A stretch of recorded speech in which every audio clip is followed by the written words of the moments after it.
Um, Welcome, everybody. It's great to be here, to have you here today. We're Diana, Flo, and Tori, and we're all kind of working with citizen science and community-based data.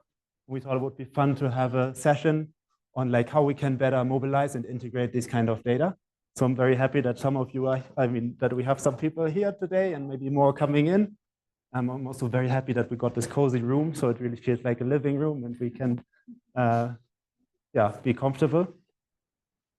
Just on the format, we have a bunch of presentations in the beginning, some flash talks, and then towards the end, we'll have 20 minutes of discussion. And there's really the invitation for all of you to also engage and to maybe share your examples and share what you want to say about citizen science and community data. Also, make sure if you can translate, get the translation. And some of the talks, one talk at least will be in Spanish. And Flo here is also our Spanish speaker. So, great, yeah. So we can also take questions in Spanish. Yeah. Okay. Yeah, this is the same QR code. Okay. Okay, we'll kick it off with Ana Belén, who is going to talk about building trust to mobilize local biodiversity data, community-based monitoring in Colombian páramos. Very happy to hear you, and I'm going to give you this thing. Ah, sí, ¿verdad? Gracias. Yeah. Bueno, súper, gracias. Voy a hacer la primera, entonces vamos a romper el hielo, los nervios. Entonces tengo permiso de equivocarme y todo eso, porque soy la primera. Bueno, entonces yo soy Ana Belén, como ya me presentó Dori, yo trabajo en el Instituto Humboldt y les voy a estar compartiendo el trabajo que he realizado con otras colegas, que aquí están sus nombres, y un equipo regional como de más o menos 8 personas que nos ha acompañado en este proceso de generar confianza para poder movilizar datos de biodiversidad. Y vamos a ver por qué generar confianza. Este proyecto está centrado en los páramos de Colombia. Como ustedes vieron, de pronto en el paquetico que nos dieron de regalo tenemos un afiche de páramo, ¿cierto? Páramo es un ecosistema muy característico en Colombia, que no solo está en Colombia, está en la parte alta de las montañas de los Andes, pero es muy, digamos, representativo del país porque justamente en Colombia tenemos una gran diversidad alojada en los páramos. Entonces, este es un escenario, digamos, este es un paisaje, perdón, muy típico para nosotras aquí en Colombia. Entonces, precisamente por eso, este es un socioecosistema que tiene como unas funciones, llamémoslo así, ecológicas muy importantes. Es un lugar que alberga varias especies endémicas y que además presta unas contribuciones a la sociedad, donde las más reconocidas son la regulación hídrica y el almacenamiento de carbono, ¿cierto?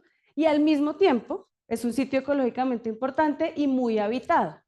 En Colombia los páramos están más o menos habitados por 76.000 personas, distribuidos entre hombres y mujeres más o menos en igual porcentaje, y la mayoría corresponden a comunidades indígenas y campesinas. Entonces tenemos un ecosistema súper importante ecológicamente y densamente habitado, en donde además algunas de las actividades económicas que se realizan en los páramos pues generan gran impacto en el ambiente, principalmente el cultivo de papa y de cebolla en gran escala, la ganadería y la minería. Entonces tenemos como este escenario, digamos, esta unión de escenarios que pasa en muchos otros contextos, que es pues un ecosistema súper importante que está siendo transformado porque vivimos en él. Y entonces en este contexto aparece este proyecto que se llama Páramos para la Vida, que está financiado por el GEF y que busca implementar estrategias de manejo integrado, no solo en el páramo, sino en la alta montaña, que sería, digamos, el ecosistema que está en la parte de abajo, ¿cierto? Porque están conectados ecológicamente. Y entonces este proyecto tiene un objetivo general que involucra a las comunidades, que, digamos, acepta que este ecosistema está absolutamente habitado y tiene como objetivo buscar la conservación del ecosistema, pero a través de prácticas sostenibles. que no de ninguna manera limiten la producción que se realiza en el ecosistema, pero propendiendo porque estas prácticas de producción tengan como una versión más amigable con el ambiente. Y esto también tiene un componente muy importante de transformación de conflictos socioambientales y se propone realizar en 15 regiones de páramos de Colombia. Y como un elemento central de este proceso de conservación de ecosistemas aparece el monitoreo. El monitoreo basado en especies, sigan, bienvenidos. Basado en especies, porque pues el monitoreo parece como una pieza clave que nos va a permitir no solo entender el estado del ecosistema, sino poder como tener información de las tendencias de cambio después de las acciones que se implementan. Entonces, el monitoreo en este proyecto empezó en el 2023, todo el proyecto en general empezó en el 2023 y está proyectado hasta el 2027. Y entonces, ¿cuál es el contexto espacial de esta implementación?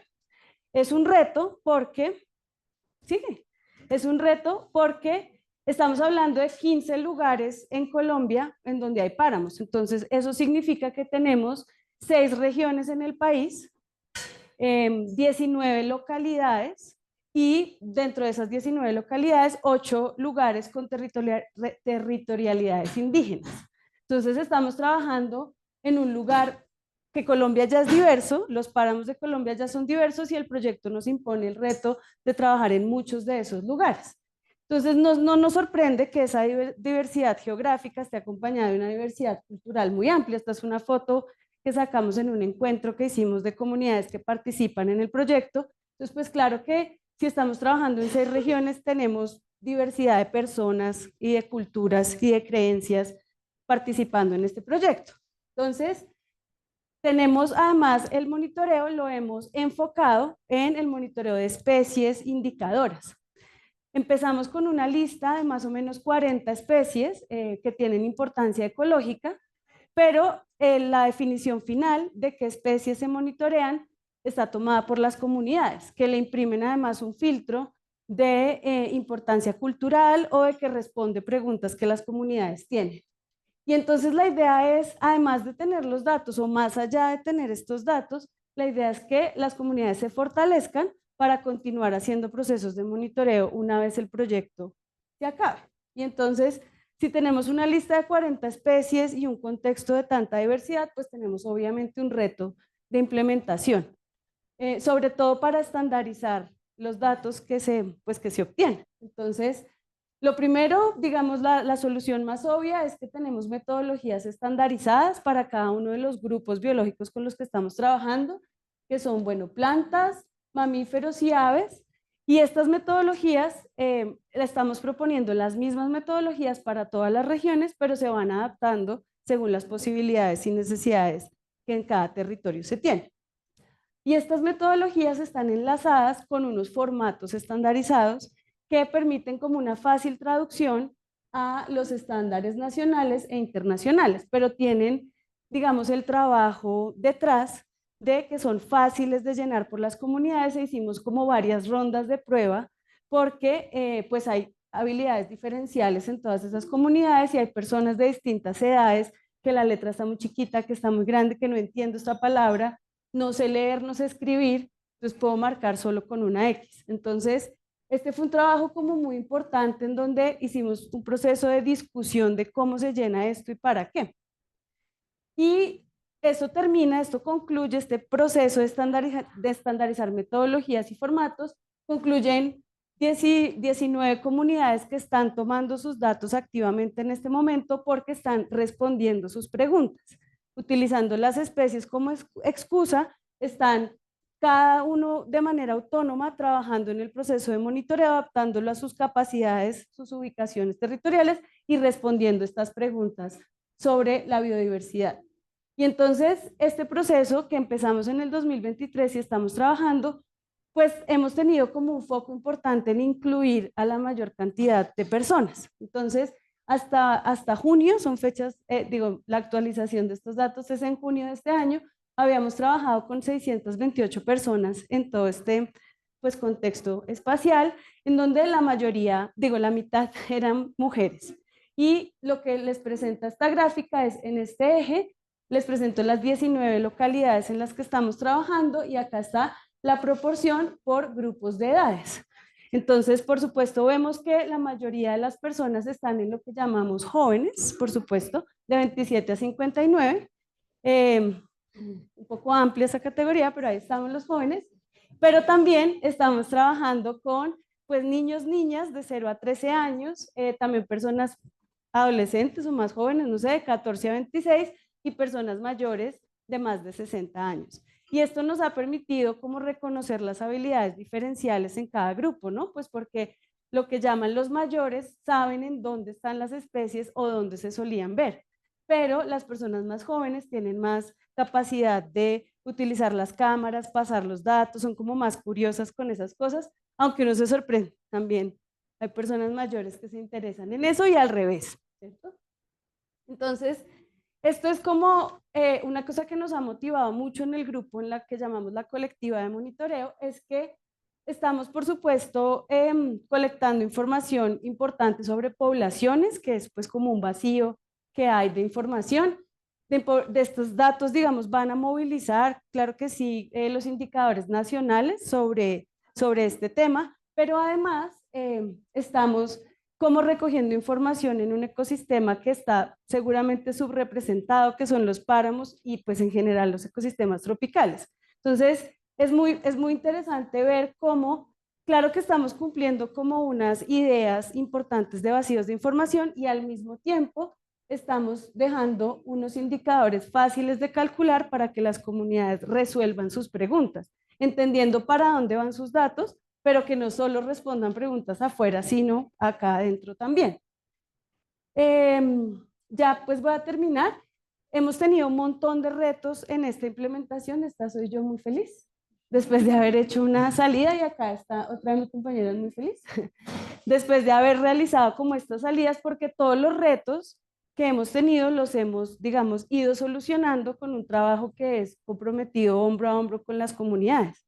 Entonces hemos tenido limitaciones en la capacidad de lectoescritura limitada para la parte de los formatos, en las brechas que hay de niveles de educación con las comunidades rurales y campesinas, y una cosa que no es menor, son las dudas acerca de cómo compartir, si compartir o no los datos. Son datos sensibles de las especies que están en su territorio y hay desconfianza de para qué se van a usar estos datos, desde temas de van a venir empresas a robarme el agua, ¿no? Que puede ser, van a venir a robarse las especies, ¿no? Entonces, todo esto lo hemos resuelto con esa creación de confianza, de mostrar que en realidad la intención no es sacar nada, sino que se respondan preguntas sobre su territorio basados en información. Entonces, lo que esto nos muestra es cómo desde la escala local, en los páramos, las comunidades pueden responderse preguntas y aportar a diferentes escalas, como la regional y la nacional, pero todo esto empieza o empezó en este proyecto y es lo que recomendaríamos por construir confianza. Un proceso tan grande como con actores tan diversos, solamente lo hemos logrado y esperamos que continúe en el tiempo con ese compromiso de demostrarle a las comunidades para dónde van esos datos y para qué sirven. Y creo que eso sería todo. Gracias.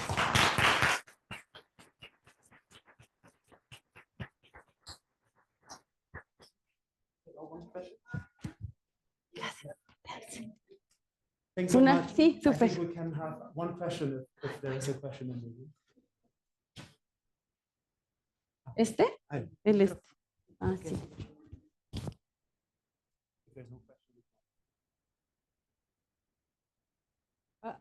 I have a question maybe. ¿Puedo hacerla? No va a ser fácil capaz, pero bueno. Me preguntaba qué tipo de preguntas se hacen ellos que están ahí, porque dijiste que eso, que ellos también tienen preguntas. Sí, la mayoría. I don't need to translate, ¿no? No. Sí, sí, se hace. Pues muchas de las preguntas es porque, por ejemplo, con el oso, tienen muchas interacciones negativas con el oso que se come sus vacas. Entonces, ¿por dónde se mueve el oso? Es la pregunta. ¿Cuáles son como los corredores del oso? O porque ya no veo una especie que veía antes. O Otra que se hacen es los frailejones, cuánto crecen al año, ¿no? Como hay unas interesantes que son sobre especies sagradas, como lagartijas, que no fueron especies priorizadas, pero hay en una comunidad de Nariño en particular que esa lagartija hace parte del mito de la creación del mundo y entonces, ¿por qué no la veo tanto? ¿En dónde se está escondiendo ahora? Entonces, respondiendo esas preguntas, para responder esas preguntas hacemos diseños como pareados en el lugar, en bosques y en otros sitios o en páramos y en otros sitios a ver dónde la vemos más y así seguro no se responde la pregunta en el primer ciclo de monitoreo, pero se ve un avance en que ya la vi más, ya entiendo en dónde está y así. ¿Sí? Súper. Gracias.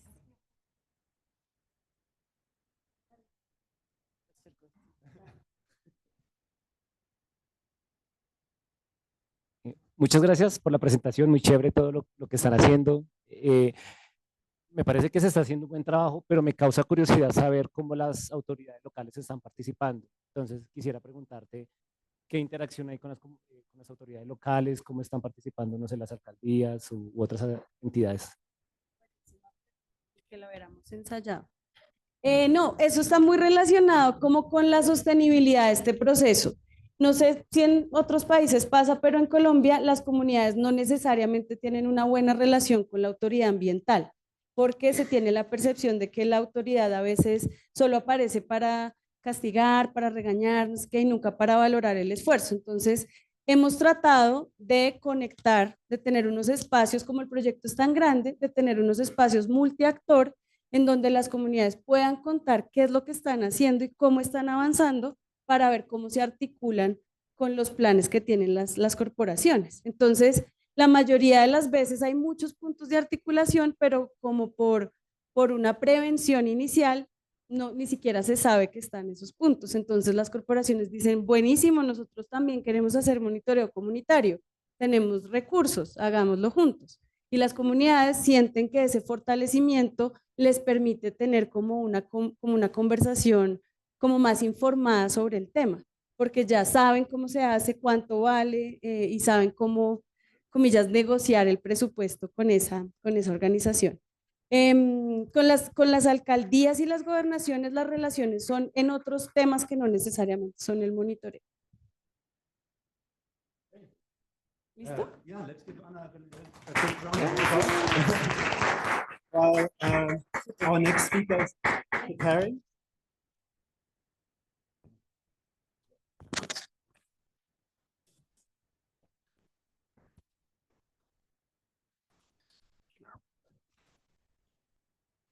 That's perfect. Thank you. It's a pointer, right? This is one. This is it. This is the pointer. Perfect. Yeah. Yeah, our next speaker is Arturo Tovar, and his presentation is already on the screen. Fantastic. Perfect. From data to dialogue, a participatory approach to landscape sustainability.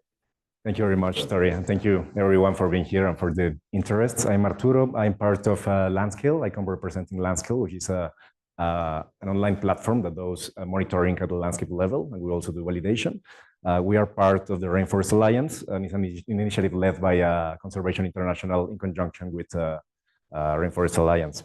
So yeah, I mean, first of all, to kick off, yeah, every landscape has a story, but it's the people who live there who knows it best. So, I mean, the point of this all is that, and I like the previous presentation as well, and some of the other conversations that I have been having during those days, that I think it's super important, and everyone is aware that it's important to include the local stakeholders, the local communities, local government, and other kind of participants when taking decisions, when doing monitoring. So, yeah, this is complex, of course, and sometimes even if we know it and it sounds really obvious, it doesn't happen all the time. The decision making is not always so inclusive. So a way to look at this, and that's kind of like where we stand at, is the landscape approach or integrated landscape management. I would like to ask the audience, I mean, if you can raise your hand if you are familiar with the concept of landscape approach or integrated landscape management, just to kind of test. Good. Okay, some people know about it, so yeah, that's good. So yeah, I will take a couple of minutes to explain what it is about, just for the benefit of the ones who have not heard about it. So the first things are the three main concepts that capture integrated landscape management are basically, local actors are key to define key priorities, what to measure and how to measure it, identify key risks and opportunities relevant for the inhabitants. It looks at the ecological, social, and economic systems together, not as a single thing, but as all of it together. So I will go a little bit beyond biodiversity, and we monitor a little bit more than that. Biodiversity is a huge part of it, but we also look at other stuff that I will share in a bit. It encourages multi-stakeholder collaboration as well, and that's the point of it all. So the thing is to be able to include local communities, local NGOs, academia, government, etc. And it aims for sustainability at scale, not per project. So that's super key. So usually you are talking about large areas. It's usually based on watershed or in jurisdiction. So we're talking tens of thousands of hectares, sometimes even millions, depending on the priorities of the landscape initiative itself. And here on the right, you will see this kind of model. I mean, this is really conceptual. It doesn't always work that way. But this is kind of a theory of what's kind of the order that it should follow or it could follow.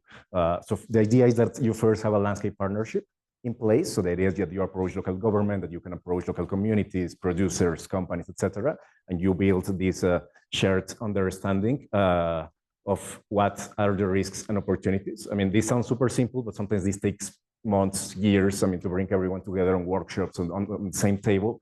And then this includes a little bit of monitoring as well to be able to talk the same language and so be looking at the same indicators. So that also takes time. Looks simple, but takes time. Then once you have a shared understanding, the idea is that you can have a vision and planning with some clear objectives, some clear goals that have to be developed in the landscape. Then taking action, of course. Once you have an action plan, you are supposed to implement it, to execute it in the landscape. And last of all, the learning and impact. This is kind of like going back to monitoring and see what's happened, what has been efficient, what has been not effective, what has to be modified, what has happened after the action was taken. So this is a little bit what the landscape approach is about, just in general. So just recapitulating, it's a multi-participatory and it's a relevant scale. Then just to kind of like, what is a successful landscape initiative? We created this paper also with a couple of organizations that you can see over here, but mainly with ICIL, CDP, SBTN, a lot of landscape initiative practitioners as well, WWF, etc. So we wanted to see what is like a resilient landscape initiative, what makes a resilient landscape initiative. So the idea was to create a guideline, which doesn't always work the same way. Again, this is like a theory behind it, but sometimes they have some stuff and not the other stuff, and they don't follow the same order, but this is kind of like a proxy to the resiliency of an initiative itself. So I'm not gonna go deep into it, but it's just for criteria with a subset of criteria. If you're interested, you can look for the paper or ask me later. But basically the scale, like I talked about, is important that it's not a farm level, it's not like small scale, it's actually a relevant scale, the landscape scale. It's also not land national level, so it's actually a well-defined area of influence. Then the second one is on the multi-stakeholder governance process. Like I was saying, it's important that you have formal partnerships in place with local governments, with local traditional authorities as well, producers and so on, right? Collective goals and actions, that's part as well of it. It's important that it's really clear what are the objectives of the landscape, what are with clear like timelines, with clear who's doing who, like really in a smart way, kind of. And then finally, the collective monitoring. So this includes actually like having a formal monitoring system in place with validation as well, preferably, and be able to work on that constantly. I will jump to what we do at Landscale now, just so you get to know the initiative and the platform a little bit. So yeah, I mean, we work with three elements. I mean, we launched the platform 3 years ago, so it's a relatively new platform. With this idea began in 2018, 2019, and we started developing a framework, a platform, a methodology for validation as well. So it took a couple of years, and now in 2022, we launched it in April 2022. So the goal, of course, is to kind of raise the standards of monitoring at the landscape level. We realized that there was nothing being done at that scale in a holistic way. I will show you the framework a little bit, but you will see that like I was mentioning, it goes beyond biodiversity and includes some other pillars like human well-being, governance, and production. But I will go into this in a little bit. So just to go really briefly into it, we have three kind of elements in the that compound land scale. The first one of them is the assessment framework. I won't go into this one, but because I will go deeper in a couple of next slides. Then we have a validation mechanism as well. We validate the process of inputting the data. So usually we work with initiatives that are doing the assessment themselves, and we will be training them on how to follow the guidelines that we have done. The platform itself asks, which is the third element, it acts as a kind of a project management tool where by step they can be putting the boundary, the different selecting the indicators, inputting the data, and getting the validation as well. So it's kind of a project management tool, but also an external facing tool where they can use it to communicate the impact or the baseline assessment to other initiatives. The key idea overall is that initiatives have this kind of baseline with this inclusive, holistic list of indicators that I will share in a bit. And you can have a baseline, like in the case that we will review in 2020, for example, and the idea is that every couple of years, maybe every 4 or 5 years, or depending on the context, you do a reassessment and you see what has been happening, what's the evolution of the different indicators, and you can do some decision-making thing based on that.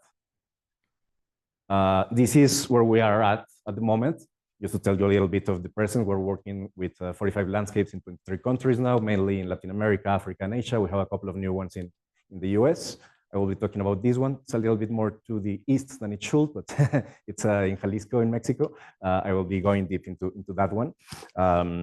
We mainly work with NGOs, which are the ones who are kind of like coordinating the landscape initiatives and at the same time coordinating with local governments and with local communities and the other kind of actors, but they are the ones kind of like our direct user, and also development agencies like GIZ, SMV from the Netherlands. So that's kind of like the kind of user that we have so far, the ones undertaking the landscape action. Yeah, I will go now here into the case study.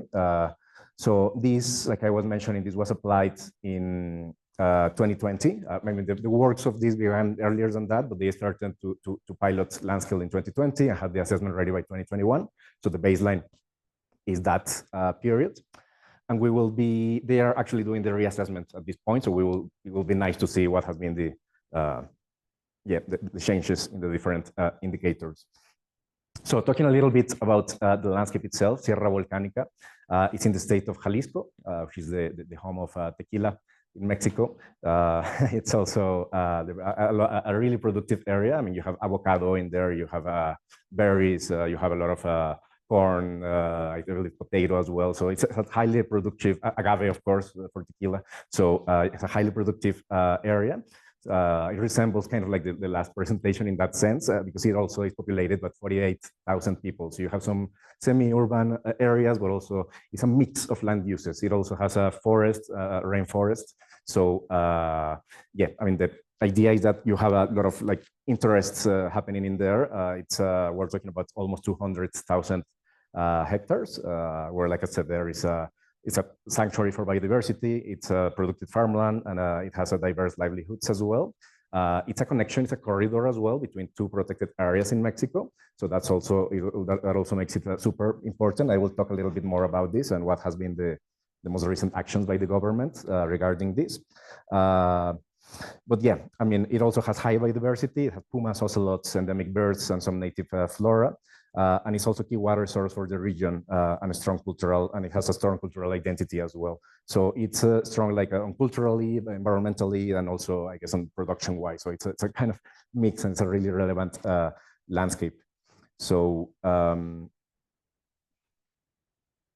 going into the challenges and opportunities, I mean, as you can imagine, with the different interests in place, I mean, there has been a lot of land conversion for agriculture. I mean, mainly, oh, I have to really hurry up.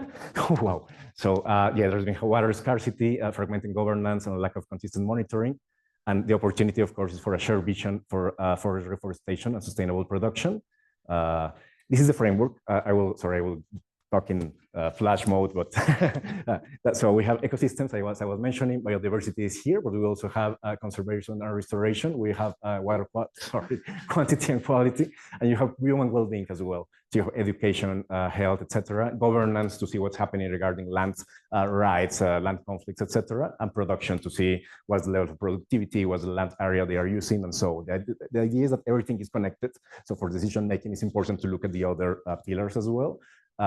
We started with multi-stakeholder collaboration. So the land scale, the lead was Rainforest Alliance for this initiative, and they started getting in touch with the local partners, with some local ejidos, with Driscoll, which is a berries company. Apiajal is a avocado cooperative, and some other local regional government, research institutions, academia. So they started knocking on doors, gathering data, saying, "Hey, we're doing this. Are you interested?" And yeah, I mean, they were interested. So there were some shared goals on biodiversity conservation, water security, and sustainable livelihoods. That was the main thing. I will jump to this one. I mean, yeah, I will go through this one quickly. Is just that was kind of like the two phases that I showed at first. So first building the landscape partnership, and then doing the shared understanding through the monitoring, through setting the baseline in place. And the early result impact, this is I think one of the last slides. The idea was that there was an increased coordination and transparency, and there were actually already individual projects aligned to the general landscape goals, because all of the actors were kind of already doing their own thing, but they were not in communication. So these are some of the actions that are in place. I won't go through them, but you can see them on the screen. It's about reforestation from ecotourism project from Driscoll, and also from the avocado cooperative. So, and the other big thing that I've talked about is that Sierra Volcánica officially became recognized as a biocultural landscape, which is kind of a similar model to a French program that is called Parcs Régionaux. Sorry for my French, but regional parks. So, and yeah, finally, the key takeaways. Yeah, I mean, co-design, of course, builds buy-in and ownership and trust. If people are choosing the indicators in conjunction, they will feel that they belong. Trust matters as much as technical rigor. So, I mean, yeah, there is validation and all, but and data is a starting point, not an end point. So it's useless if you just have a bunch of data in there and it's not being used. So people have to know about it. People have to be close to it, and shared and trusted evidence base helps overcome gridlock. I will finish there, but hopefully we can get more time in the questions. Sorry for the flash mode. On the left, you can scan for more information on Landskill. That's our website. And on the right, that's for connecting with me on LinkedIn if you want to follow up the conversation. Thank you.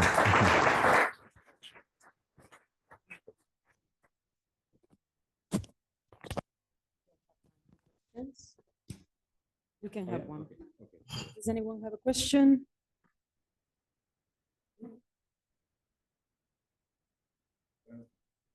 Design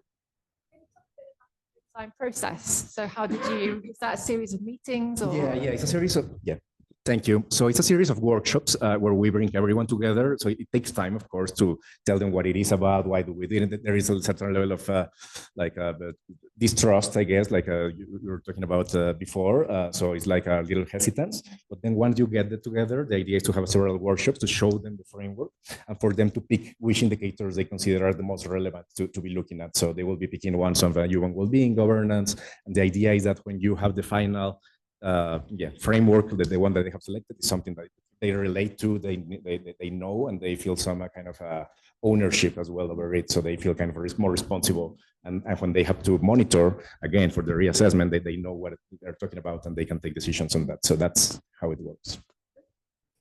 Thank you. Thank you.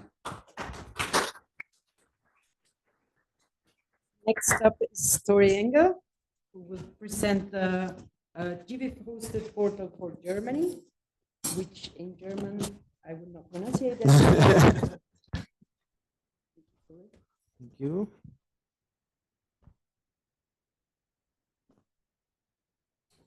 I'll stand here. Is that okay? Yeah. So yeah, great. Thanks. I want to share our experiences with this GBIF-hosted portal that we set up in Germany about 3 years ago. And it is a biodiversity portal to show biodiversity, but also we're mainly using it as an engagement tool to mobilize data and to target our specific communities in Germany, which is why I'm presenting it in this session. So when I say we, I'm talking about our consortium, which is the National Research Data Infrastructure for Biodiversity in Germany, which is a very cool interdisciplinary consortium of all kinds of institutions that are somehow active in the world of biodiversity and looking at it from all different kinds of angles. So we have like research groups and institutes, of course, but also like taxonomic experts and natural history societies, citizen science group, government authorities, science collection, scientific IT centers, and so on. And it's quite interesting to have all of these people together, and everyone brings their own kind of data, their own kinds of perspectives. And we're trying to structure this landscape of biodiversity research data in Germany. Yeah, speaking of national biodiversity data infrastructures, we think that that's a very important component to kind of link between the national and international levels. Last year there was this paper that some people who are also at this conference with different national institutions came up with, like the 10 essential functions of national biodiversity data infrastructures for science policy and practice. And some of them are, of course, community engagement and mobilizing of community and citizen science data. So our mission is to enable better science decision-making and conservation of biodiversity by providing reliable, fair data. And in this whole mess of organizations, I'm in charge of the occurrence data and mobilizing occurrence data. And with the hosted portal that I'm presenting. And I have kind of a list, I keep a table of all the institutions in Germany that are active in monitoring and that have data, occurrence data, and it's quite a lot. We have all these federal conservation agencies in like 16 different states, and everyone is doing their own monitoring and they're not really talking to each other. And then we have these recording societies, and of course the big global citizen science projects, but also many smaller citizen science organizations, regional projects that focus on certain taxa and are active in conservation. So we're trying to put them all, make them all accessible, because a lot of these data are not yet in GBIF and other places. Now I did something weird. There it is again. Great. Yeah. So yeah, we need a one-stop shop for open data access, and of course, all of you know that this place is GBIF, and so we decided somehow GBIF is not well picked up by some of these communities. So we set up this GBIF hosted portal, which is a really great service that GBIF offers. We're so grateful that they are hosting this service. So it's basically a view of a subset of GBIF data that can be filtered for a specific community or network. In our case, it's just basically data about Germany. And it comes with other websites that you can customize to kind of engage or describe, communicate to your local communities. So we use that as a tool. And again. So mostly we're also organizing community workshops where we talk about all of these things. What are the ways of getting data into GBIF? What are the kinds of data standards? How do we want to visualize data? How do we want to configure this portal? What are all the user requirements on data quality licenses and so on? And this has been quite great because we always invite all the different people on my list that have data, and they're very happy to come and learn and also sometimes share the data, although some of them have the reservations too. But it's a slow cultural shift that we're, I think, promoting for more open and fair data. So now I want to just show you 3 examples of data that we have mobilized over the last 3 years. The first data set is a citizen science data set called Artenfinder. And it's regional with a focus on the states of Rhineland-Palatinate and Berlin. And it's run by both like state organizations, but also NGOs who are really active in conservation and monitoring activities. They have this huge network of taxonomic experts and volunteers that are recording and monitoring and conserving and whatnot. And pretty similar to iNaturalist, they have this platform where they upload their observations with photos, and the experts validate it. And this data feeds in the government databases. But now we've also connected it to GBIF, so it is also available for the international community.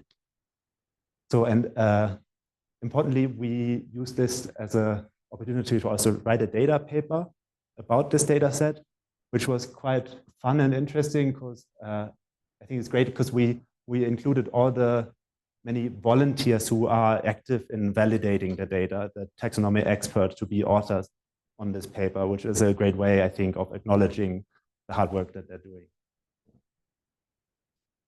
The second data set that I want to talk to you about is a current data set from a Natural History Society, the German Fish Society, which is, so they do all fishy in Germany is kind of what they do. And they have this Atlas portal where they have a lot of information about conservation and current status of fish. Like you can learn about the species, but also where they occur. And so they compile this data from, of course, also GBIF and OBIS, but more importantly, they're very active in extracting data from the literature, both like gray literature, but also scientific papers. And they also have their own platform or website where they upload data from the members of their society of fish. And we've taken this subset of the data that is not already on GBIF and made it available to GBIF now, which is great because the main person who's doing this, Heiko Bunken, is like a professor in Bremen. He's retiring soon, and he was really nervous that his data will disappear. And now we've published it on GBIF. He lives there where most of the data are, by the way, in Bremen. Yeah, and we're also now with them writing a data paper about it. The last data set that I want to show you is something that I'm really excited about. I'm glad Letizia is here because she talked about historical ecology yesterday. This is a historical data set of animal occurrences from 1845 in Bavaria. And here on this slide, you see the original source kind of and the data in GBIF that we have mobilized. And so this this data is in the Bavarian Archive, who are also part of the Bavarian State Archives, who are also part of our network. So it's like the government archives of government reports, files, and so on. And they have this amazing data set of a questionnaire where the King of Bavaria in 1845 sent this questionnaire out to all of his forest officers to ask what species occurs in his kingdom. And so this was done by a zoologist from Munich at the time. And they came up with this pretty standardized questions of, they had like a checklist of species, and the foresters, who were really trained people and educated people, they really knew the biodiversity at the time. They filled in this data and reported on the current status of these species. They did not only say if the species are there or not, they also said like a lot of other things. So like, for example, here, there was one response about the wildcat saying, unfortunately, the wildcat has not yet been completely eradicated and every year still yields a few specimens. So this data is very interesting because it doesn't only tell us about the current status, but also about things like human-nature relationships and population trends and so on. So with a very interdisciplinary team of historians and the people from the archives and from our organization, we digitized these 500 pages of text and turned them into a GBIF data set that is now there, and also wrote a data paper about this. I just want to show you some fun examples that a master student of ours is now working on with this data set, kind of comparing what has changed over the last 180 years, right? And so this is an example of a winner species, the Eurasian beaver. And here you see in blue is everything that was kind of the historical data present, and everything that's gray is absent. And now you see that, hey, actually, this is a success story. And the last, this in black is the modern occurrences where, hey, this species has really recovered, which is great news. And also it's interesting because in the meantime, over the last 180 years, the beaver got also extinct in the area. So this is before it went extinct, which is interesting. So we know at this time there were still beavers around, whereas at some point in the last centuries, they went extinct. An example of a loser species is this bird, black grouse, which was formerly pretty widespread in the whole kingdom, in the lowlands, and yeah, with agricultural intensification and habitat loss, it now is mostly restricted to the high altitude elevations in the Alps. Yeah, which is also interesting to see how these trends, play out, and so we can use this for conservation baselines and so on. Yeah, so of course we're doing this with all of the species, and we're currently working on the synthesis. So yeah, these are kind of winner species and loser, and this is work in progress. But I'm really excited of putting this together and seeing how things have changed in time. So yeah, what are we doing? What else are we doing? We're mobilizing now more and more, trying to mobilize government-held data, which is especially difficult. But we have now commissioned Darwin Core archive import export module for the governmental data management system, multi-based CS, which is what the federal agencies use to kind of manage their data. And we're hoping with this module, they are more willing to produce Darwin Core archives that we can put on GBIF. And in the next, we also want to incorporate more structured monitoring data. So we're really excited about the new capabilities of this Darwin Core data package and the Humboldt extension. We have our next workshop in January. And importantly, we want to put the data to use to really show that what is the benefit of sharing data and open data, fair data, and so on. I have some concluding thoughts on best practices. I really love this GBIF hosted portal service. Is really amazing because I would really recommend anybody of you use it for your communities. It shows you a subset of the data relevant to you. You have your own website, and it allows you to really focus on the biodiversity and the people instead of all the software and technical infrastructure, because that's all taken care of by GBIF, which is great. Yeah, stakeholder workshop, as we've heard before, and I think the publishing data papers together with the community to really acknowledge their work is also a great way, if you can maybe do it. Yeah. So I think that's it. Yeah, I want to thank especially the GBIF hosted portal service and Morten Hoft, who is kind of the brain behind this, and all the data providers, collectors, and my colleagues at NFDI, and Jörg, who is sitting there, who is also the data person in our team. Yeah. Thank you.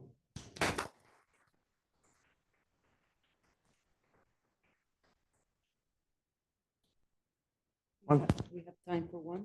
Cool. Yeah. Take this. One question. Puede ser en español también.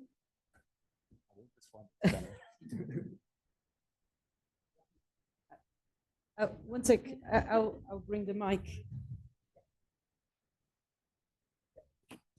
Thank you. That was really interesting. I'm wondering if you've thought about kind of publishing your experiences, like building.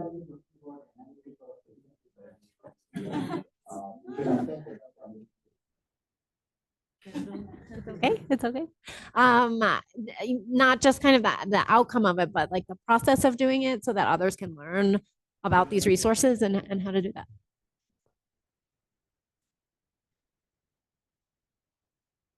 Yeah, so we are making some of these perspective papers also. I'm not a big fan of those, but I think we have to do it also to convince our funders to continue. There is one that I can recommend, Kühl et al. I'll tell you later. It's about achieving a culture of integration in monitoring. Great.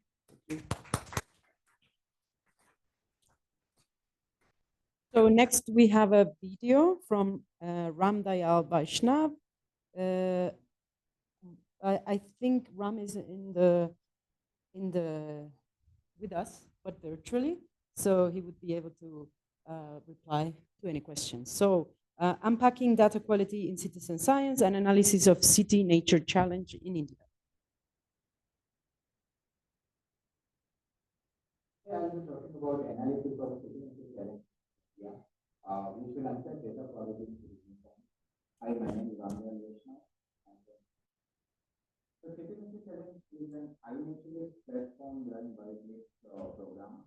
And one of the major issues with this program is the long-term quality data. And we try to see what are the issues related to quality as we think in the data point. This is the growth pattern that you can see and the global consistent growth. But in India, in last 3 years, there's been a significant growth in terms of number of observations, species, and observers. Now, to understand the quality of data on iNaturalist, we are going to look at these two things which are very crucial here. One is called the needs ID observations, and another one is called research grade observations. So all the observations on iNaturalist which are of high quality, which have been confirmed by the community, are called research grade observations. And we are going to look at both of these type of observations and try to understand how we can increase the quality observations in India. These are the number of cities which have been chosen for this study. And here you can see across all these cities, this yellow line shows and the yellow bar shows the number of observations and research grade percentage. So in the bars, you can see that the number of observations are mostly increasing in all the cities. But as you can see in the yellow line, the research grade percentage is not really increasing, or in fact, this is decreasing. Looking at the taxonomic level, these bars shows how many observations are being uploaded by people. So birds, insects, and plants are being uploaded a lot. But this line shows the percentage of observations which becomes research grade. So you can see birds observations are most likely to become research grade compared to plants, even after having a lot of observations uploaded there. If you look at number of people who are uploading these observations and people who are identifying them, we can see that these number of observations and identifiers are more or less very high for all birds, insects, and plants, but still the percentage of research grade is dropping here. So what do we take from this? That in birds, there are good number of research grade observations because of active experts community. But in insects and plants, the number is very less. And the fungi actually show the biggest gap. If you see here, these are the number of fungi. So this is the number of observations, and this is the number of people who are contributing, but still the number of percentage of research grade observations is very, very low.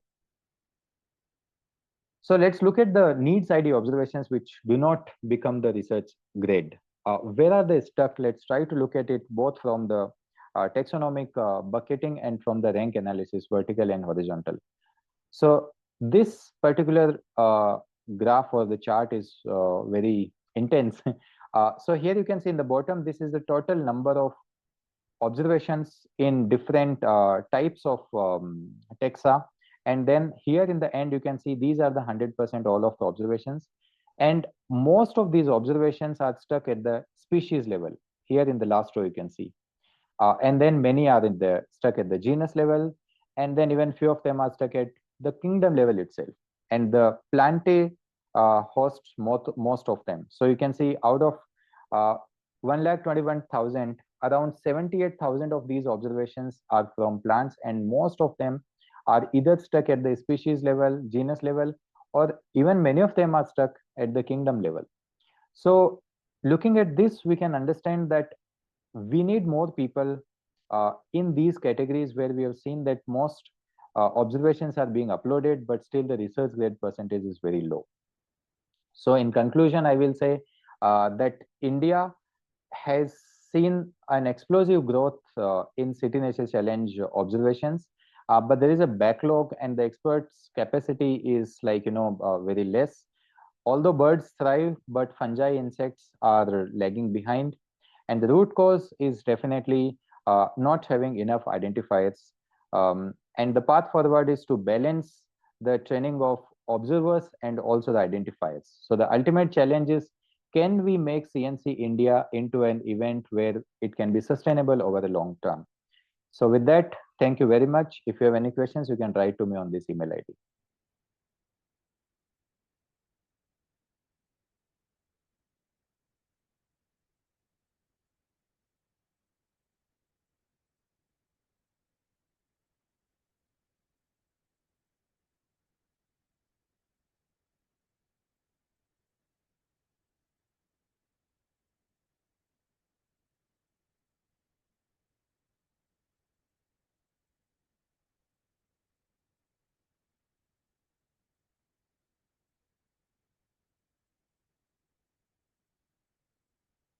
Good morning, everyone. My name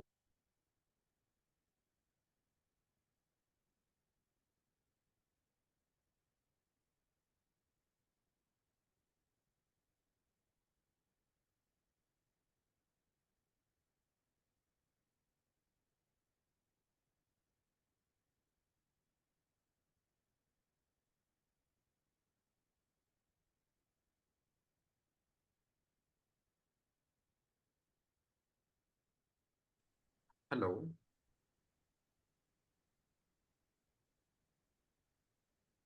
I'm not able to hear anything from the room.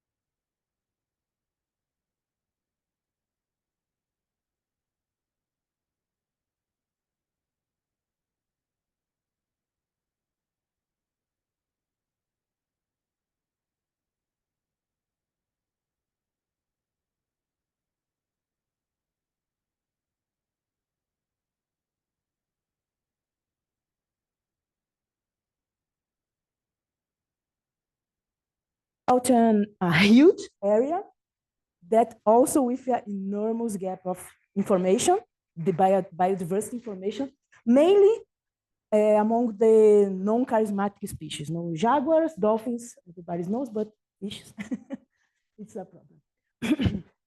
Well, we built a community, an alliance, in fact, to help us with a really ambitious missions, that is to keep Amazon connected, biodiversity, and providing the ecosystem services to its millions of inhabitants and of course to all the world. And we are the Amazon Waters Alliance with 32 institutions working in the Amazon. And to help us with this mission, we have these 3 conservation targets. That is biocultural watersheds of the Western Amazon are conserved and connected, food plains remain functional, and fish populations and commercial fisheries are sustainable over time. Focused on the 3rd conservation target, fisheries, my specialty, we also have an enormous challenge because about 80% of the Amazon fisheries are composed by migratory species. And we are talking about some species that can migrate 11,000 kilometers from here to here and round trip and come back, crossing up to 3 countries. And of course, to manage and sustainable this kind of fisheries, we need a lot of data and collaboration.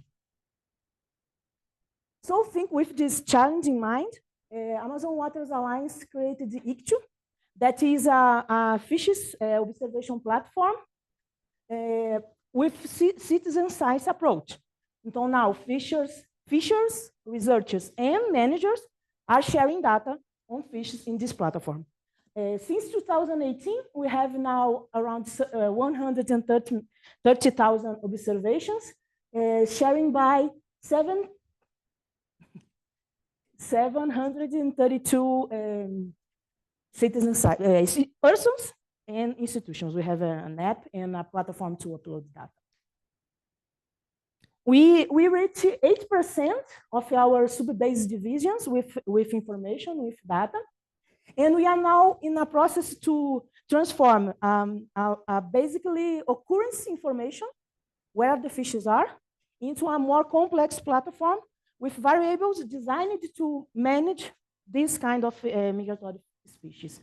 And we are also increasing our collection tools according to the needs of our community.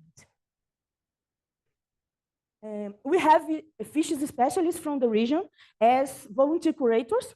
And last year we checked the quality of our data. And with really, really great results. We found few misidentification rates. And in fact, it does not change the results we have. We tested it.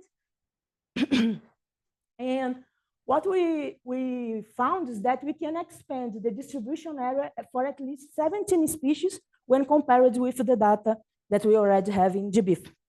And so now, of course, we want to share our data with GBIF as well. So is it? It's our community, the 32 organization that works with us. Obrigada, muchas gracias. Y perdona, mis colegas latinos, yo iba a hablar en español, pero como hablo portuñol, no tenía confianza si el traductor iba me comprender.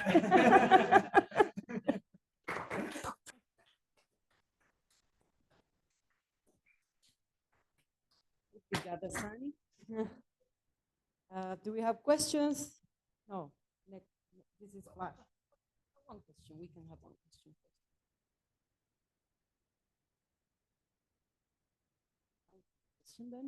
So you are planning to share this data with GBIF. You have it in the format that GBIF wants it, or do you have to do a lot of work to put it in that format? How is it? No, exactly. We know the format, the things. We have a group work on that, but we need the more work on it to share the information. But we have the information, right? But we need to put in the format. No, they should be finished.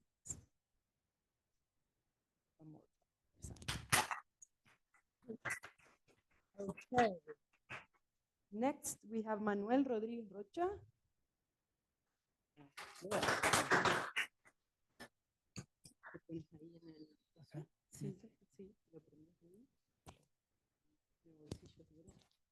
voy a hablar en español. Okay. Manuel va a hablar en español. Su presentación es Integration of Technologies for Information Management and Participatory Conservation in the Regional Management District Uchicha de San Juan. ¿Sí ya está prendido? Sí. Hola, buenas tardes. Mi nombre es Manuel Rodríguez. Trabajo para WCS Colombia. Y les voy a hablar de un área protegida de carácter regional y cómo se están integrando tecnologías para la captura de información.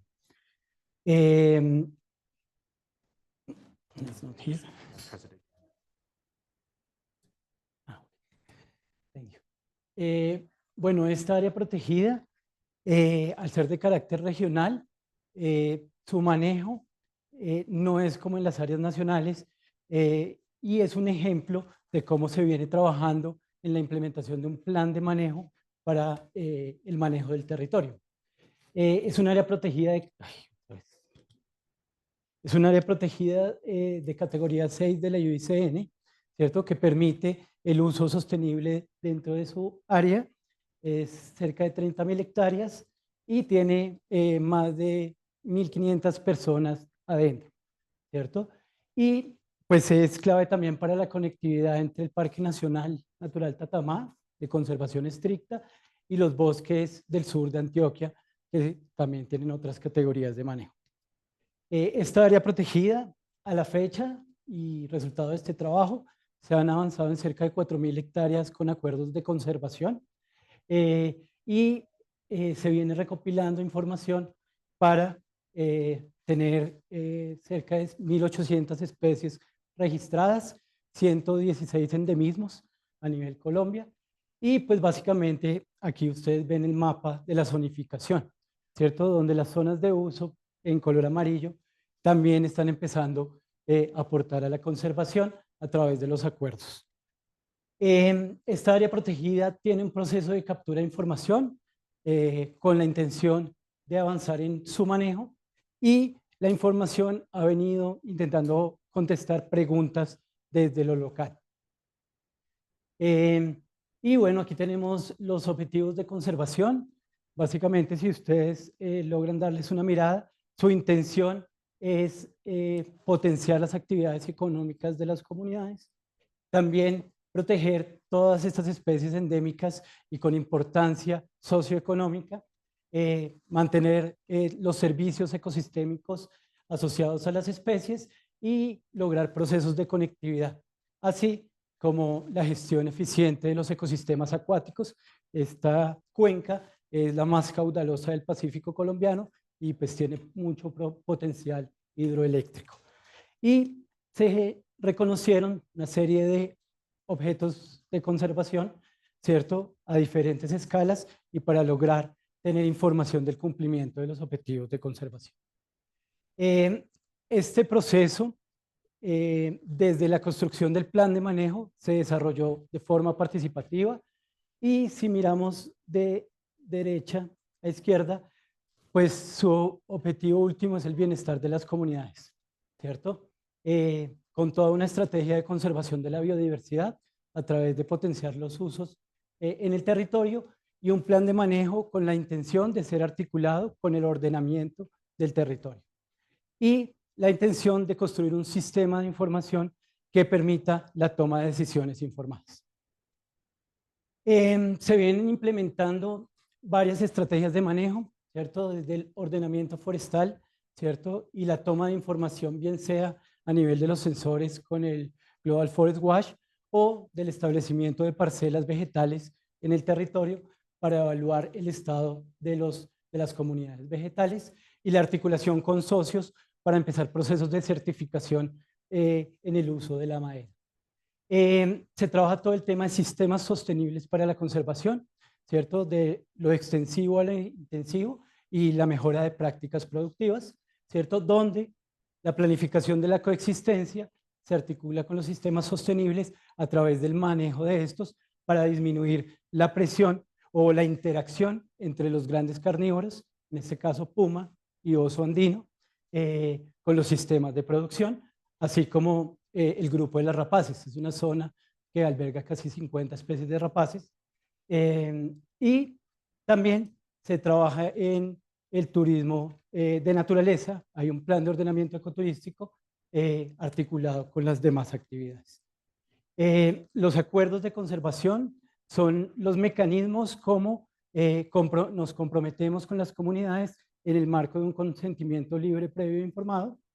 Se trabaja en la disminución de las presiones, desde su monitoreo hasta su solución, pero teniendo en cuenta que muchas veces los usos de las comunidades pueden tener una presión sobre las poblaciones animales, ¿cierto? Y es muy difícil trabajar con las comunidades hablando de que sus actividades productivas son presiones.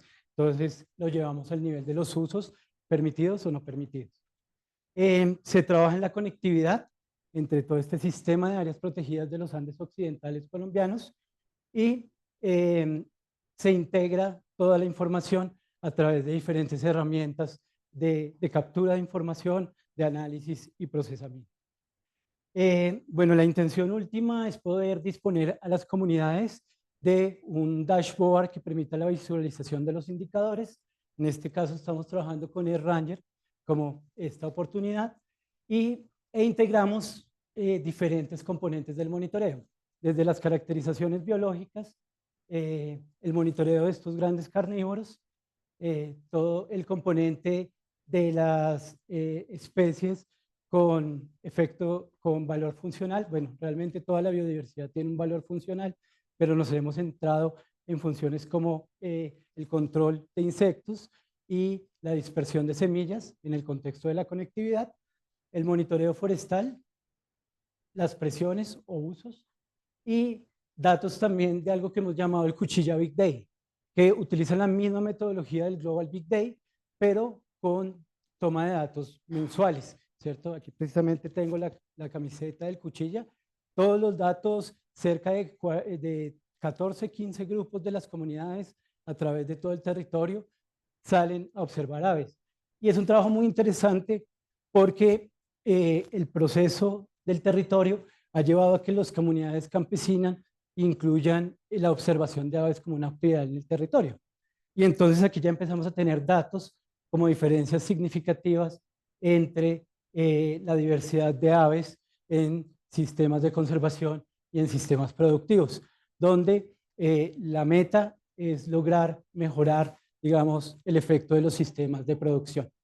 Y también se hace toda la planificación a nivel predial.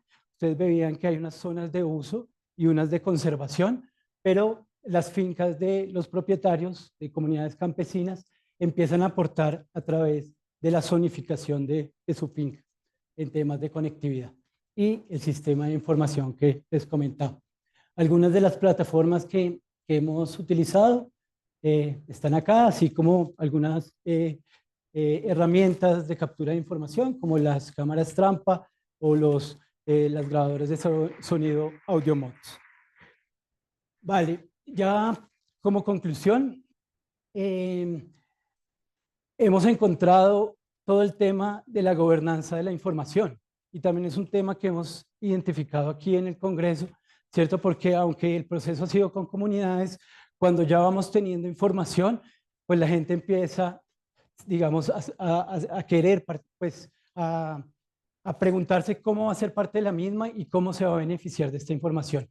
Y pues aquí básicamente lo que se viene haciendo es pues incluyendo a las comunidades en los procesos, pero también creando un marco de sostenibilidad financiera con base en información. Creemos que es importante la integración de la información en la toma de decisiones y ya tenemos un buen ejemplo donde pudimos sentarnos a hablar con la autoridad ambiental para la implementación de un proyecto de regalías, ¿cierto? Por todos los temas de usos de grandes empresas en el territorio con los datos, sabiendo cuáles son las necesidades de las comunidades, pero también las zonas de mayor diversidad. Y pues también vemos que la integración de herramientas es la opción, ya que diferentes herramientas tienen diferentes posibilidades para el uso de la información. Muchas gracias.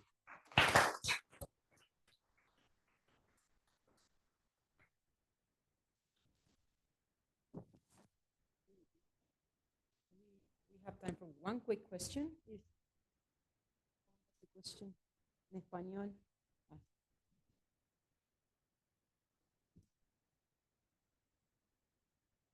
Hacer mi pregunta en español. Te felicito por el trabajo.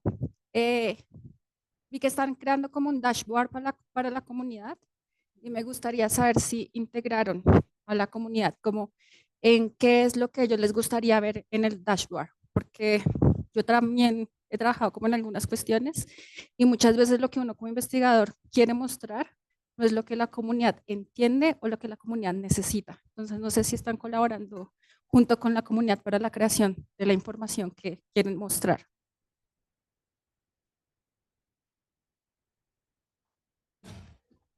Gracias.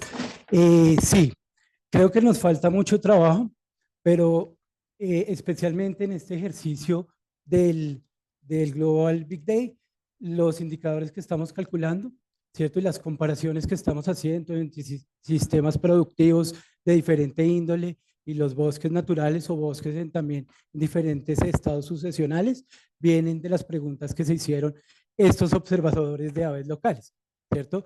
Pero también creo que hace falta profundizar en el ejercicio, ¿cierto? Porque, por ejemplo, tenemos un ejercicio de cámaras trampa que tiene la intención de trabajar con ocupación, ¿cierto? Pero ahí podemos trabajar con las comunidades definiendo las covariables que puedan explicar esa ocupación. Entonces, y creo que también lo hemos visto mucho en el Congreso, es muy importante fortalecer esa gobernanza del manejo de los datos. Manuel.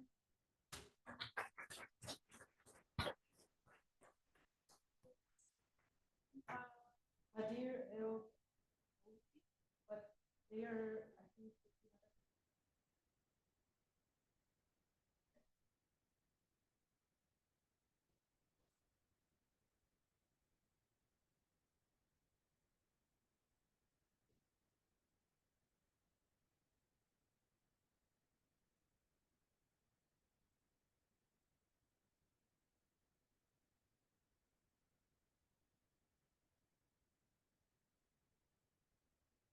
Good morning, everyone. My name is Hadir Kholi. I am an aquaculture specialist, marine educator, and ocean advocate from Egypt. And today I am excited to share with you how young ocean scientists in Egypt are becoming key drivers of sustainable aquaculture, biodiversity conservation, and climate resilience. Egypt is a nation deeply connected to the water, bordered by both the Mediterranean Sea and the Red Sea, and blessed with the life-giving River Nile. Our blue ecosystem sustains millions of livelihoods, from fishers and farmers to coastal communities. But our blue future faces many challenges: rising temperature, salinity change, coastal erosion, and pollution are threatening not only marine biodiversity, but also the people who depend on it. And to safeguard this future, we must combine innovation, science, and community action. And this is where youth leadership becomes vital. And also, the greatest challenge we face is not a lack of ideas, it is disconnect between scientific research and local communities. While young scientists across Egypt are generating uh, innovation solutions, data, coastal community often struggle to access this knowledge in practical ways, and also the low participation of youth and women in research and decision making, and also funding to attend a conference or turn this idea into actions. And bridging this gap is essential. We need to ensure that science serves society, and that every community member understand how their action impact marine ecosystem and the climate resilience. And my vision is simple yet powerful: to build a generation of empowered young ocean scientists who act as a bridge connecting the lab to the land and the community to the coast. And by engaging community directly, these young scientists can translate complex data into actionable knowledge, inspiring people to protect marine life, use resource sustainably, and adapt to climate change. And this goal aims to integrate youth-led research into local aquaculture practice and strengthen marine biodiversity protection, enhance community engagement for climate adaptation. Now, why the young ocean scientists? Young ocean scientists are not just the leader of tomorrow, they are the change maker of today. The role extends beyond research. It is about transforming data into dialogue and dialogue into action. As they can conduct applied research on sustainable aquaculture system to promote sustainable aquaculture practices that balance productivity with environmental care. They can also develop eco-innovation like bioplastic and algae-based feed and exploit the benefit of seaweed, for example. They also can act as a science communicator for coastal community because communicate marine issues through storytelling, art, and so on is very, very important for people who live in the area that affect with the problem and challenges. They can collaborate with policymakers and NGO on nature-based solutions to have a new ideas, innovation solutions, and they can also monitor biodiversity through digital tools and citizen science. And here in Egypt, we have a lot of projects that focus on turning waste into wealth, like fish waste into collagen and gelatin, and shrimp waste into chitosan and chitin, and so on. And to complete, we need real change, and real change starts with people. Sustainable aquaculture and conservation cannot survive without community participation. In Egypt, youth-led initiatives are already connecting science to society through school programs, workshops, and different projects. And when we integrate traditional knowledge with modern scientific understanding, we not only achieve sustainability, but also strength, community, identity, and ownership of the process. Aquaculture is a key player in Egypt's food security and climate strategy. Through responsible farming practices, we can reduce pressure on wild fisheries, cut emissions, and create cleaner livelihood. And my work with fish farmers has shown that when they understand science, from feed optimization to water quality management to production increases while costs and environmental impact decreases. And sustainable aquaculture isn't just about producing fish, it is about the building resilience and restoring balance between people and nature. A healthy ecosystem is the foundation of a healthy society. Mangrove, seagrass beds, and coral reef are our natural allies. They protect our coast, store carbon, and nature's marine life. Yet this ecosystem are disappearing fast. That is why youth lead conservation actions such as mangrove planting, beach cleanup, and biodiversity monitoring are so important. They help communities reconnect with nature and they remind us that conservation began with care and consistency. And now I want to share example with you from my region and the projects that I worked on, like this fisherman in Alexandria. I asked him what is the change from the past till now, and he told me in the past he back with a bags full of fish, and now when he back from the sea to the beach, he back with not only the fish but also with plastic and broken shell and so on. In another hand, I have project on ocean literacy for children, and I focus on children because the children, when they learn something from the early stage, it is became as a lifestyle with them when they grow up. And also, I have project with people in coastal community focus on biodiversity, especially in Lake Barollos in Kafr Sheikh, where I live.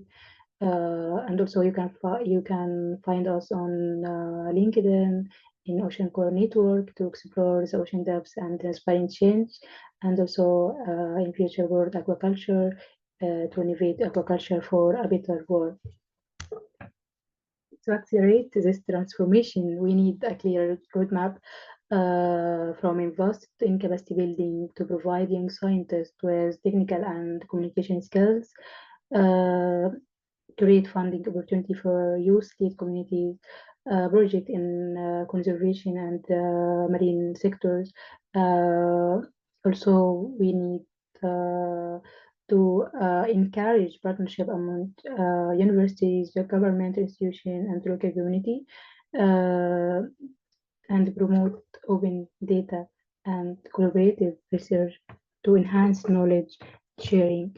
And I invite all of you to share with us the opportunities and open the door for young people scientists because they need the opportunity, and you will show how they are amazing. And together, this step will build a strong foundation for blue economy, one driven by innovation, inclusion, and integrity. Finally, to close, I want to leave you with this thought. The data is very, very important driver for protecting our marine resource. And also the ocean connect us all, and it is future depend on how we empower those who will inherit it. And when we trust the young scientists, invest in their ideas, and give them the space to lead, we don't just protect the ocean, we protect our collective future. And finally, the collaboration is the foundation for sustainable blue futures. Now, Egypt's journey is still being written, and I believe the next chapter will be led by young ocean champions who unite the science community and hope. Thank you all for giving me this opportunity, and I hope you have a great day. Thank you.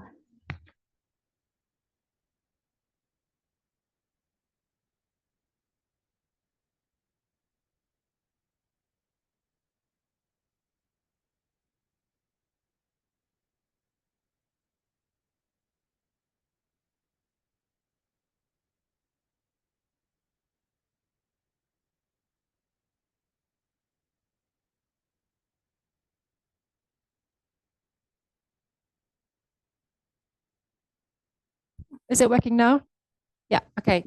So we ran slightly over, sorry for that. It is coffee break, but if people are interested in a sort of 10 minutes short discussion to reflect on some of the sort of the things we've just heard, I think we had quite a whirlwind tour around different countries and different ecosystems, but there were maybe some commonalities in how people went about their different projects that maybe we can reflect on. You're welcome to leave if you rather have coffee, but if you're interested in a short discussion, it looks like some people are. Yeah, so maybe the speakers could come up briefly and we can just have a quick.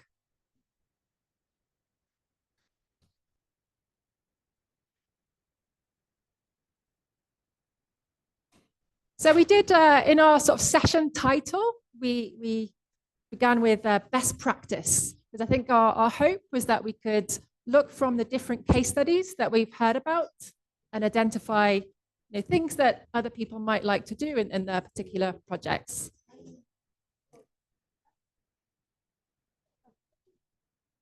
Okay, I'll let the photo go first.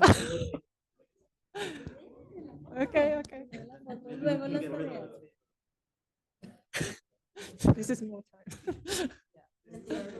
We don't Okay. have that much time, Okay. so we should take the photo Okay, quick. after. Yeah. Just do it quickly. Just do it quickly. It doesn't matter. It doesn't matter.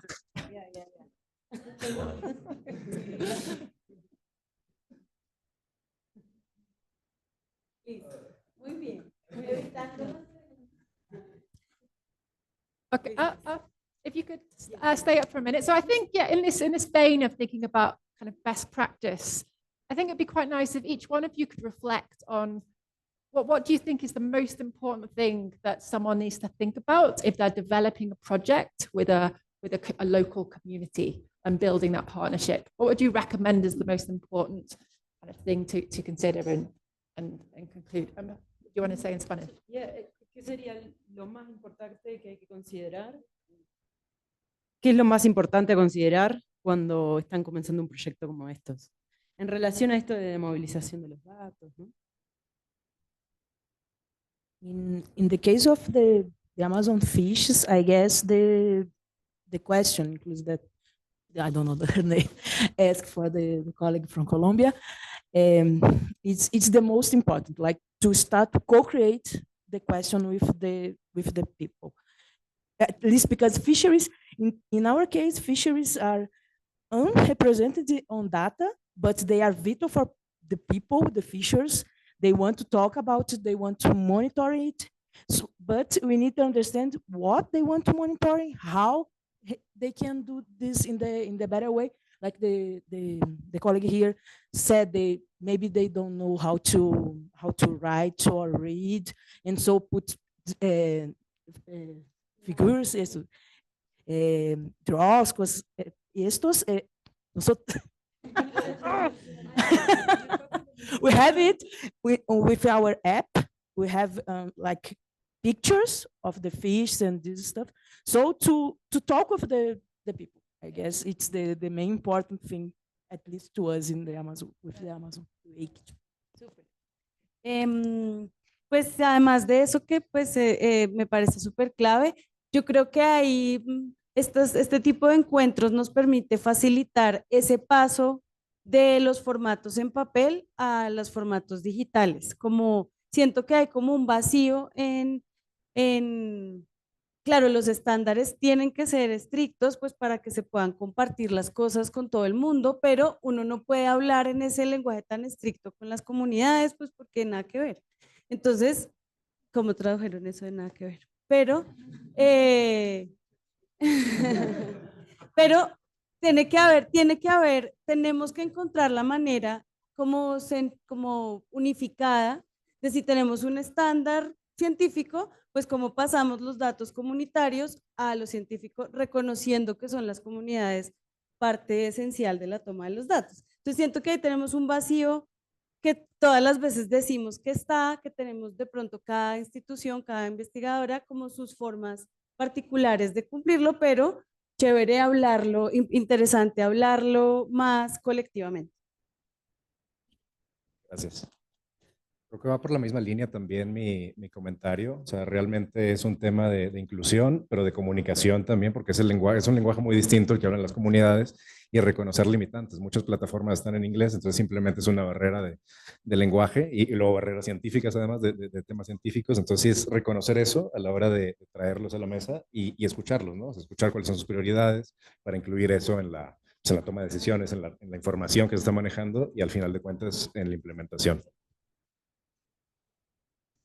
Sí, de acuerdo con mis colegas, pero voy a incluir otro tema y es el tema también de que los actores gubernamentales también dispongan de esta información, porque no puede ser posible que estén los datos y que las implementaciones que tienen recursos no le lleguen a las personas que los necesitan. I think it's very important to think about what the communities get out of like sharing the data and how we show them that there is added value for them as well as for maybe the research community.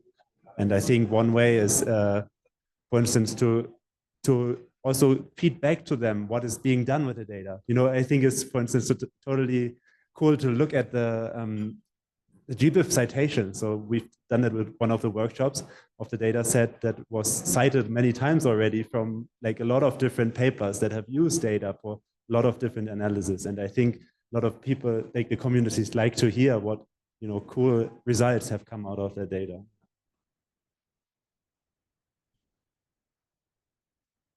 Is there anyone in the audience who has, yeah, great. Okay. No sé, para el que quiera responder. ¿Cómo han logrado ustedes en las diferentes información que han dado a la comunidad, que la comunidad se apropie de esos datos y a la final no se conviertan en datos muertos? Lo digo porque, como yo les digo, yo también trabajo en comunidades con apicultores y muchos de los datos terminan como datos muertos porque los apicultores no le ven la utilidad a tener el dato científico. Ellos quieren más un dato productivo que aumente la ganancia económica de ellos. Entonces, muchos de los proyectos que hacemos para proteger o ayudar al rubro son muy científicos y terminan no apropiándose de ese dato, de esa plataforma, pero al mismo tiempo terminan 1000 proyectos en el mismo sentido y 1000 datos tomados de diferentes instituciones. Entonces, a la final estamos haciendo trabajo de datos muertos y multiplicado. ¿Cómo han logrado para superar esa barrera en las comunidades?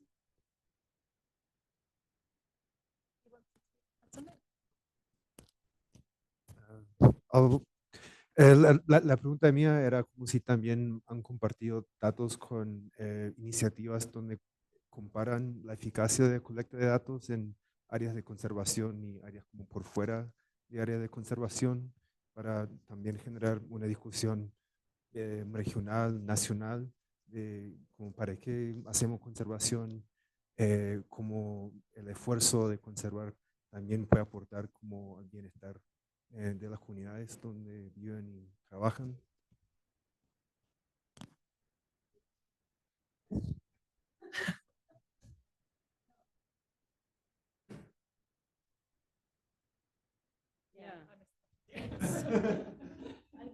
So one question was related to this data that the communities collect, and then they don't find useful, if I understood correctly. And yeah, if anyone has experience on how to, on this, but it's then end up being a dead data because it's not useful for the community itself. Yo puedo, creo, porque mi respuesta es más sencilla porque en mi caso esto es muy de interés de las personas. Entonces es más sencillo de hacer. Pero creo que todo empieza con que hablé en principio de lo más importante, porque tiene que preguntar a ellos qué necesitan. Por esto, porque en nuestro caso, si los datos que ellos quieren, sí, también quieren datos de producción, pero no solo para ellos, pero también para apoyar con el gobierno, porque el gobierno en Brasil al menos no tiene, por ejemplo, estos datos. Nosotros aportamos nuestros datos al gobierno de Brasil recién para apoyar a ellos con esto. Entonces, los pescadores tienen esta visión. Mira, yo estoy poniendo los datos de Brasil para manejar mejor nuestras pesquerías, estas cosas. Pero esto fue una cosa que preguntamos al principio. Y también nuestros intereses, por ejemplo, era dónde estaban los peces migradores. Entonces, es como es como una troca, pero mira, esto es importante. Entonces, producción es importante y también dónde están, porque necesitamos esta información para manejar. Y así cuando conversamos con ellos, los resultados se ponen mejores, creo. Y también les pasar la información, ¿no? ¿Qué tenemos? ¿Cómo estamos? Nosotros publicamos un boletín en internet, tenemos grupo de WhatsApp para mostrar a ellos, mira, estos son los resultados que tenemos, cosas así. Entonces, para los datos no morir, creo que es lo mismo del principio. Conversar, involucrar a las personas es lo mejor posible. Solo quiero agregar buena la intervención, solo quiero una cosa chiquita y es que el esfuerzo también tiene que ser nuestro en romper el esquema de solo datos de indicadores de presencia, ausencia, abundancia, densidad. Pues el interés está en lo productivo, nos toca mover nuestra mente también y ofrecer ese tipo de mediciones que las personas quieren hacer, que de pronto se sale de la zona ahí de comodidad, pero pues es una troca ahí de este dato, entonces yo le ayudo con este otro. Dale. Sí, pues es un tema que es clave y hay un buen ejemplo que tenemos en el proceso. Yo creo que es un poco de lo que dice Sana, que es esa interacción entre los datos biológicos y los datos que requiere la comunidad. Y es cuando cuando se priorizaron las implementaciones para coexistencia con grandes carnívoros, lo que hicimos fue llevarle los datos a la comunidad y hacer un proceso de ponderación de la vulnerabilidad de las personas para implementar. Y fue muy chévere ver cómo la gente estaba muy interesada en los datos porque era como, en esta zona están dándose depredación, tal persona, pero también decían, no, eso no es verdad. Esa persona nunca ha tenido ese nivel de depredación o nunca tenía esa cantidad de animales que fueron depredados. Y al final, ellos fueron los que hicieron la selección y priorizaron. Inclusive dijeron, no, incluyamos a esta persona porque tiene mucha debilidad en su sistema económico y pues las implementaciones mejoraron, porque hemos tenido el caso contrario, en que simplemente utilizamos los datos, priorizamos y después la gente se quejó mucho de por qué a tal persona, esta persona tiene mejores condiciones que otra persona. Entonces creo que usar los datos para un proceso de priorización colectiva nos funcionó muy bien. Maybe the second question, I don't know if we still have time, we're kind of engaged, so let's keep going. The second question was related to if, I hope I remember correctly, if you have assessed there are differences between the areas that you work with the communities and areas outside, if these areas are protected, is there a difference with the things that are outside of these areas on the things you're measuring, or monitoring, or what? Pues yo creo que la respuesta evidente es que pues seguramente habrá diferencias en el caso en el que yo trabajo y particularmente en Colombia las áreas protegidas también cuentan con personas. Digamos que se ha ido moviendo ese esquema y perdona ahí si digo cosas inapropiadas. se ha ido moviendo el esquema de parques sin gente a parques con gente de áreas protegidas que involucran, aceptan y trabajan con las personas que están establecidas ahí. Y en el caso particular de los páramos, no son áreas protegidas y hay, digamos, las diferencias sí son muy evidentes en abundancias y en presencias, ausencias de esas especies indicadoras, porque en las áreas protegidas pues tienen mayor posibilidad y conectividad de moverse que en las áreas que están habitadas. Yeah, we have to finish because the next section. So thanks everyone that to engage. Gracias. Todo en español. Oh, no. Yeah. Exactly. I think that people really could speak because